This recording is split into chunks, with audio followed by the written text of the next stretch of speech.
નમસ્કાર. દેશભરના કરોડ આઉટસોર્સિંગ અને કોન્ટ્રાક્ટ કર્મચારી મિત્રો, સ્વાગત છે તમારો આજના કોન્ટ્રાક્ટ આઉટસોર્સિંગ કર્મચારી કાયમીકરણ સમાચાર સાથે. આપણી ચેનલમાં જેનું નામ છે ગુજરાતીમાં જીકેની જમાણ.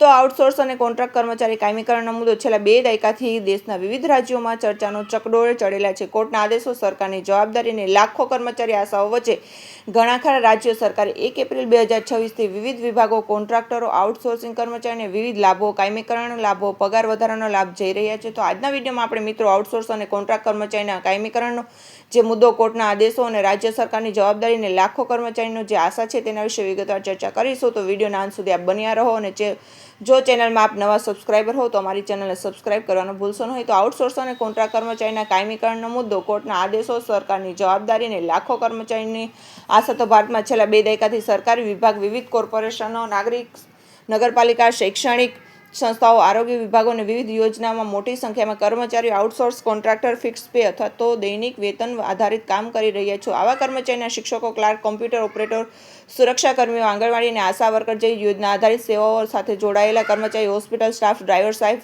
સ્ટાફ, કર્મચારી, લાઇબ્રેરિયન અને હજારો વર્ગનો સમાવેશ થાય. ઘણા કર્મચારી તો 10 થી લઈ અને 20 વર્ષ સુધી સતત સેવા આપવા હોવા છતાં તેમને કાયમી કર્મચારીનો દરજ્જો મળતો નથી. તેમનું ઓછું વેતન, નોકરીની અસુરક્ષાનો, પેન્શનનો અભાવ, રજા ન મળવી, મેડિકલ લાભ ન મળવો અને ક્યારે પણ સેવા સમાપ્ત થવાનો ભય રહે છે. આ પરિસ્થિતિને લઈ દેશની વિવિધ હાઈકોર્ટ અને સુપ્રીમ કોર્ટમાં અનેકવાર અરજી કરવામાં આવી હતી અને હવે છેલ્લા કેટલાક સમયથી કોર્ટ દ્વારા કર્મચારીના હિતમાં મહત્વપૂર્ણ ચુકાદો આપવામાં આવી રહ્યો છે. તો કોર્ટનો સ્પષ્ટ મત, વર્ષો સુધી કામ કરાવીને કાયમી ન કરવું અન્યાય. તો ગતરોજ 2025માં પંજાબ અને હરિયાણા હાઈકોર્ટમાં તાજેતરમાં અનેક કેસોમાં કહ્યું હતું કે સરકાર અથવા સરકારી સંસ્થા દ્વારા વર્ષો સુધી કર્મચારી પાસે સ્થાયી કામ કરાવે છે, છતાં તેને માત્ર કોન્ટ્રાક્ટ અથવા આઉટસોર્સના નામે તો રાખે તો શોષણ સમાન છે. કોર્ટનું માનવું છે કે જો કર્મચારીની ભરતી યોગ્ય રીતે જાહેરાત, પસંદગીની પ્રક્રિયાની ઇન્ટરવ્યૂ દ્વારા થઈ હોય તો અને તે વર્ષો સુધી સતત કામ કરતા હોય તો તેને કાયમી કરવાની પ્રક્રિયા અટકાવવી યોગ્ય નથી. કોર્ટે સરકારને અનેક કેસોમાં 6 અઠવાડિયા અથવા તો 6 મહિનાની અંદર કર્મચારીને નિયમિત કરવાની કાર્યવાહી પૂર્ણ કરવાનો આદેશ આપ્યો છે.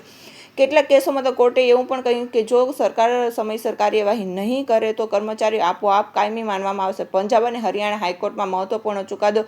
તો પંજાબ અને હરિયાણા હાઈકોર્ટમાં લાંબા સમયથી કામ કરતા શિક્ષકો, સુરક્ષાકર્મી, ક્લાર્ક, પ્રોફેસર, અન્ય કર્મચારીના કેસમાં કહ્યું છે કે 10 વર્ષથી વધુ સમયથી સેવા આપતા કર્મચારી માત્ર કોન્ટ્રાક્ટ આધારે રાખી શકાતા નથી. નિયમિત ભરતીની પ્રક્રિયા યોગ્ય રીતે થઈ હોય તો જ કર્મચારીને બેકડોર એન્ટ્રી કરી શકાતા નથી. સરકાર અથવા સંસ્થા વર્ષો સુધી સેવા લેવાયેલા પછી તમને કહે કે કાયમી નહીં થાવ તો એવું કહી શકાતા નથી. કર્મચારી પાસેથી પાછલી સેવા એવા ગણાશે નહીં અથવા કાયમી થયા પછી જૂના લાભ નહીં માંગે તેવા હલાફાના નામ જેવા ગેરકાયદેસર છે. કોર્ટોને જણાવ્યું છે કે અનેક વખત કર્મચારીને મજબૂરીનો લાભ લઈને તેમની પાસેથી લખાઈ લેવામાં આવે છે તો પાછલી સેવા, વધારાનો પગાર, સિનિયોરિટી અથવા તો પેન્શનનો દાવો કરશે નહીં, પરંતુ આવા દસ્તાવેજો કાયદેસર રીતે માન્ય નથી.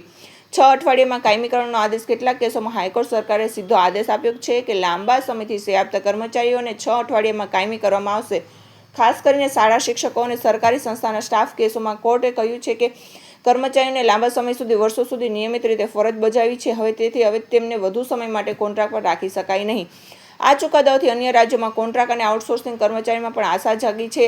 મહિનામાં નિયમ બનવાનો આદેશ. ઉત્તરાખંડ અને હરિયાણા જેવા રાજ્યોમાં હાઈકોર્ટ સરકારે કહ્યું છે કે વર્ષો સુધી સેવા આપતા કર્મચારી માટે અલગ નીતિ બનાવવી જોઈએ.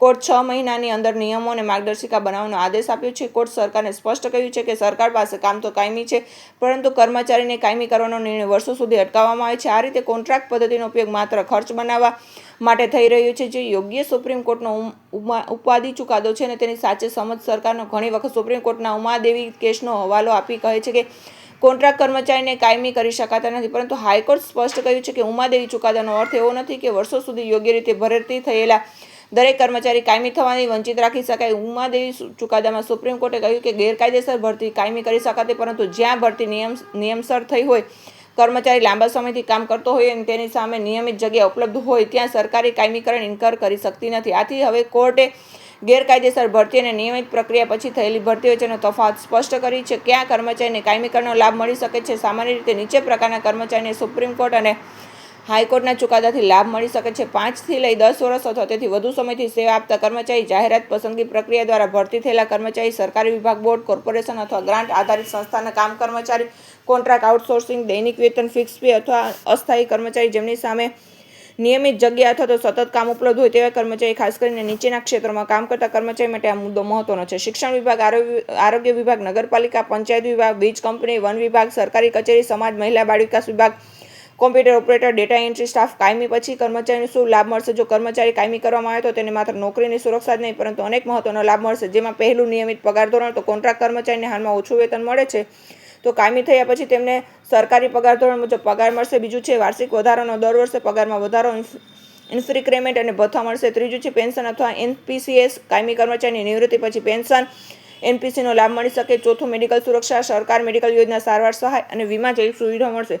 પાંચમું છે રજા અને અન્ય લાભો. તો કાયમી કર્મચારીની જેમ સીએલ, મેડિકલ લીવ, માતૃ રજા, પેડ લીવ તેમજ અન્ય લાભ મળશે. નોકરીની સુરક્ષા. છઠ્ઠું તો કોન્ટ્રાક્ટ પૂરો થયા પછી અથવા એજન્સી બદલાયા પછી જો નોકરી જતી રહેવાનો જે ભય છે તે જતો રહેશે. સાતમું સિનિયોરિટી અને પ્રમોશન, કર્મચારી વર્ષો સુધી કરેલી સેવા ગણાશે, તેને પ્રમોશન મળશે. કર્મચારીને શું તૈયારી રાખવી? જો કોઈ કર્મચારી કાયમીકરણ માટે રજૂઆત કરવા ઈચ્છે છે તો તેના નીચેના ડોક્યુમેન્ટ જરૂરી છે, જેમાં વિભાગમાં દાખલ થયેલા નિયુક્ત પત્રક અથવા એગ્રીમેન્ટ, પગાર સ્લીપ, બેંકમાં જમા થયેલા પગારનો પુરાવો, હાજરી રેકોર્ડ, વિભાગ દ્વારા આપવામાં આવેલા કાર્ડ, સેવા સમયગાળો પુરાવો, ભરતી જાહેરાત અને પસંદગી પ્રક્રિયાનો દસ્તાવેજ. કોર્ટમાં આવા દસ્તાવેજ સૌથી મહત્વનો પુરાવો બને છે.